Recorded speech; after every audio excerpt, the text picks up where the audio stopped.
All right, so hopefully you guys went through your how to put your heading and page numbers and things on your MLA styled or formatted paper. Hopefully you guys did well on that quiz. Keep in mind that we'll practice this a little bit more because I really need you guys to understand how to put that together.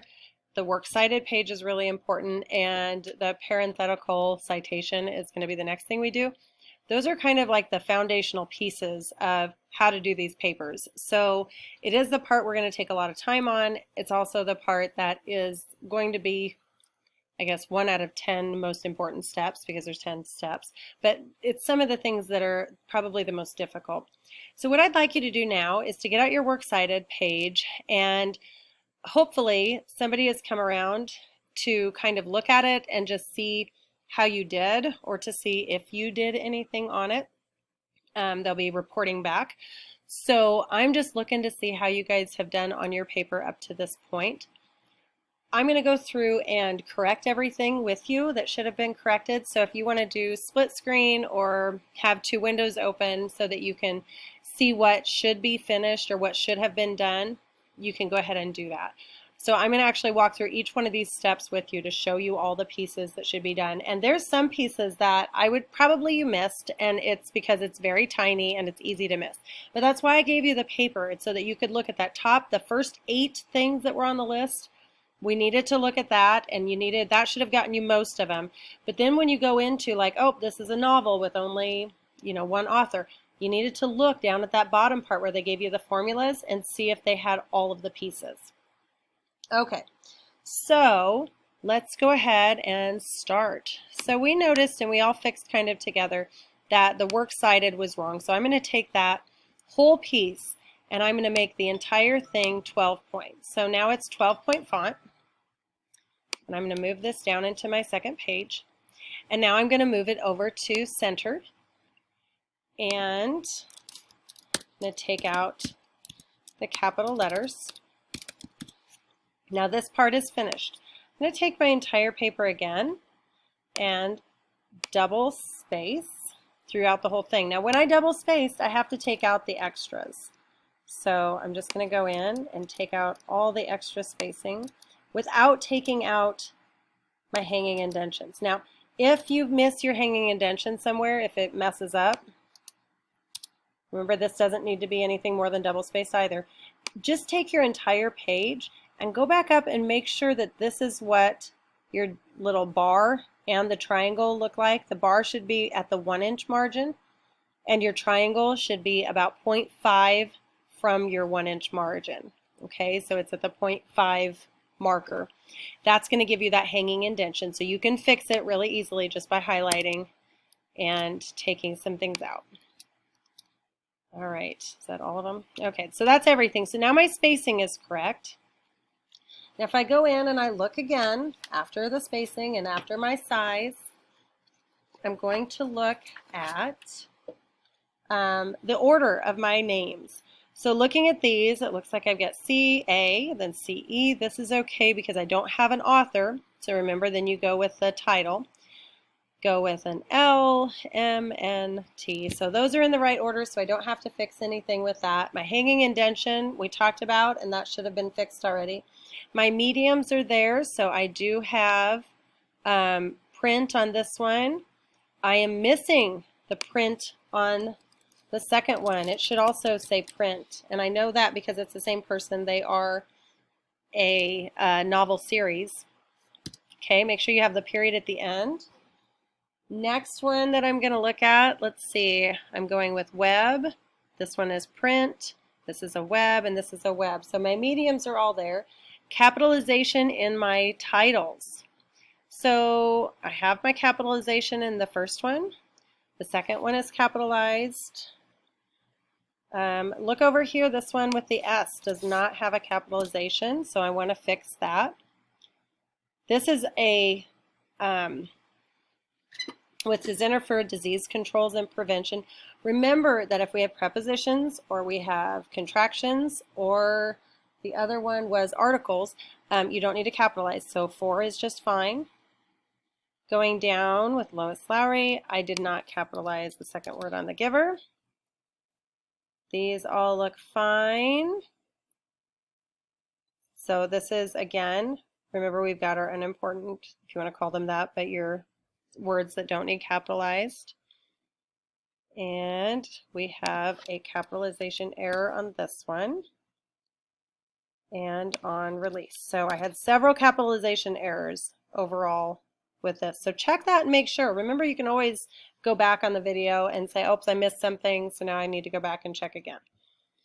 All right, next on my list was number 8. It says, if you have cited more than one work in a particular author, you can order the entries alphabetically by the title, and then you can use hyphens. Now, I accidentally said ellipsis yesterday, or on, well, it would be yesterday with Brylan, so Brylan, I'm sorry about that. But you're going to take this name because you see that Kara Cass has her name up there twice. So I'm just going to take my hyphens, and I'm going to put 3 hyphens there. All that does is show that I have 2 books by the same author. That's the end. I don't have to do anything else with that. Now, the last thing I'm going to do is to kind of go through and check with my punctuation and anything else that I might have. So like I want to make sure there's a period after her name. I want to make sure that there's a period after the book title. I want after the city and state.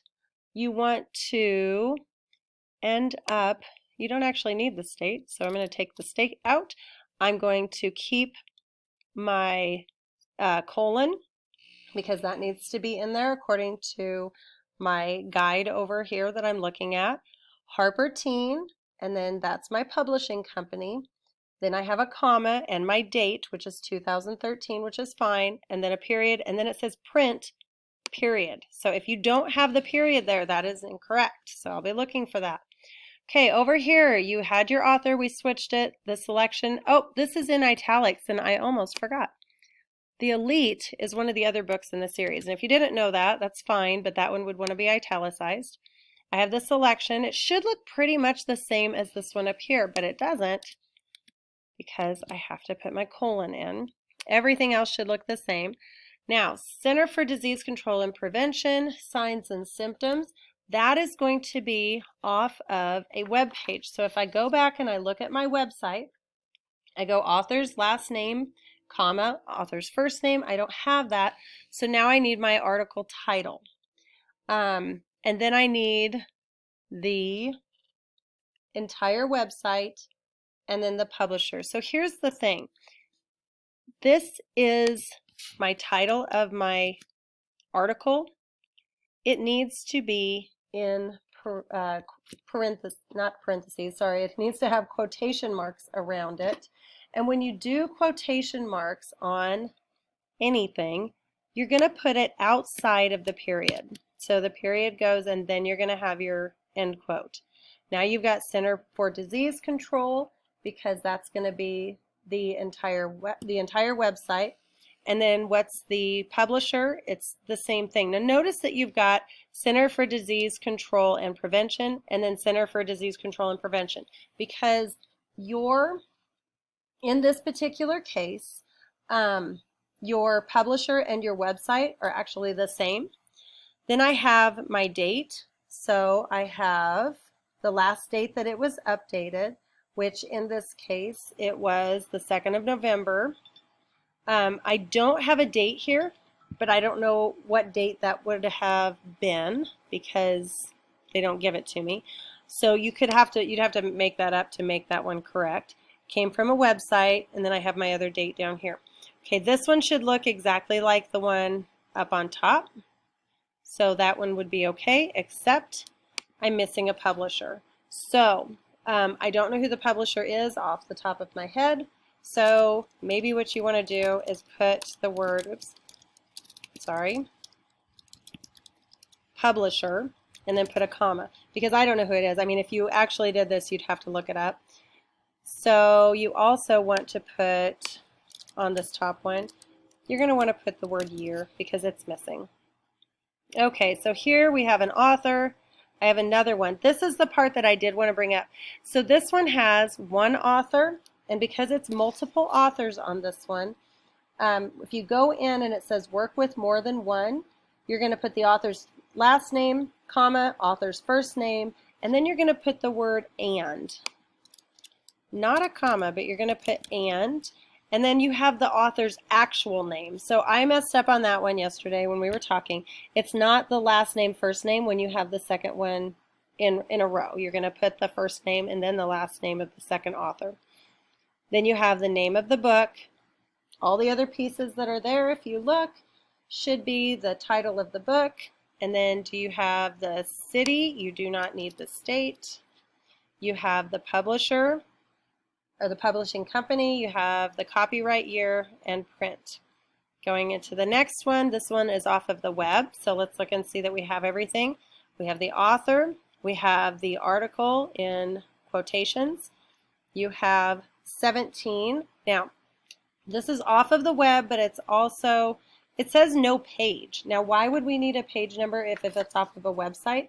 Well, you don't, because you don't have a page on a website, so we're going to take that out. And if you end up with no publisher, so if there's actually not a publisher and you can't find it, you put NP for no publisher, it's not no page. And then you have the 11th of November 2014 is the publication date, and it was looked up on the 12th of November 2014. Last one that we have is, and we already corrected all of the capitalizations, we have another web page. We have the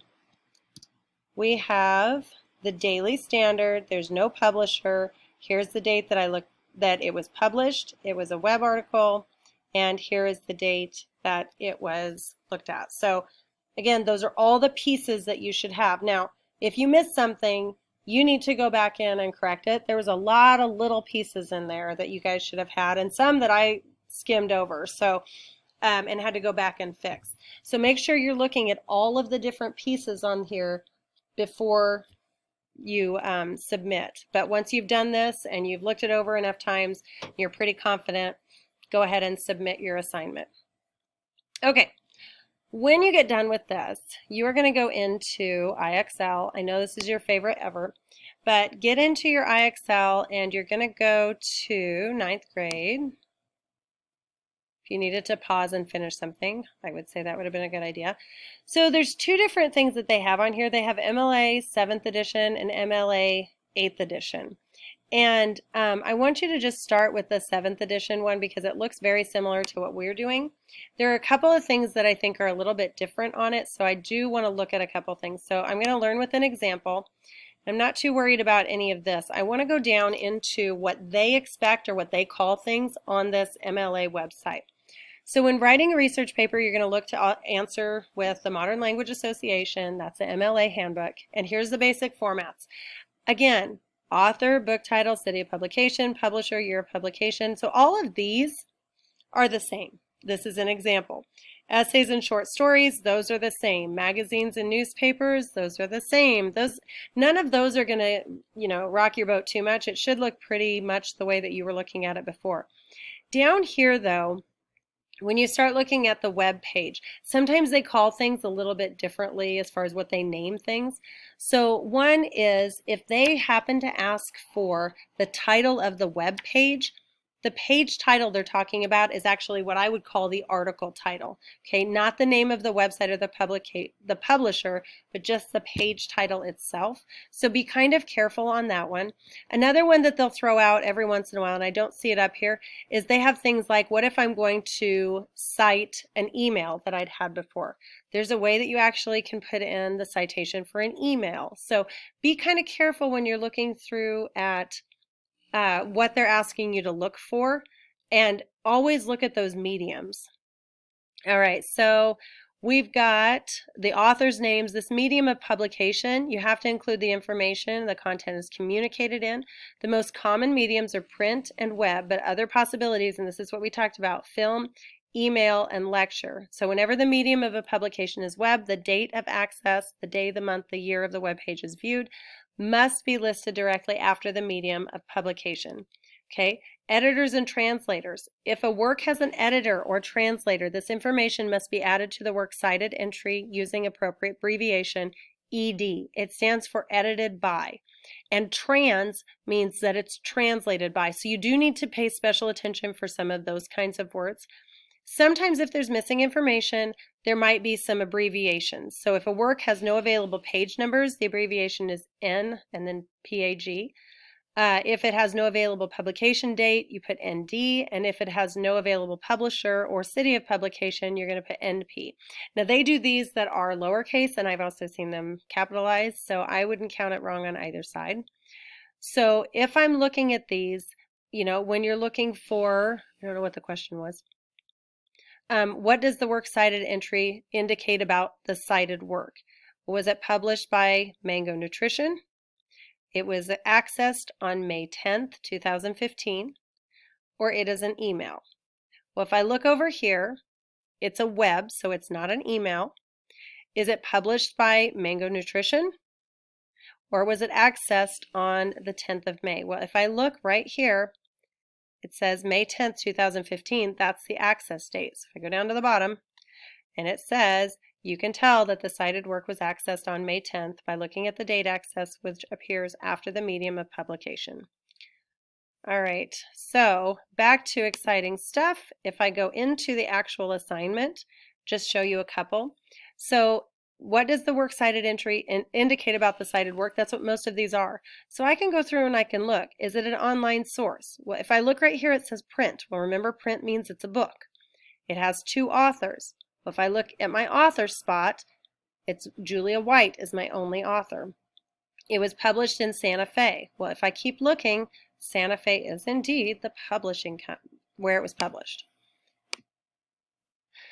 Okay, so again, if I look, it was accessed on August 2nd, 1997.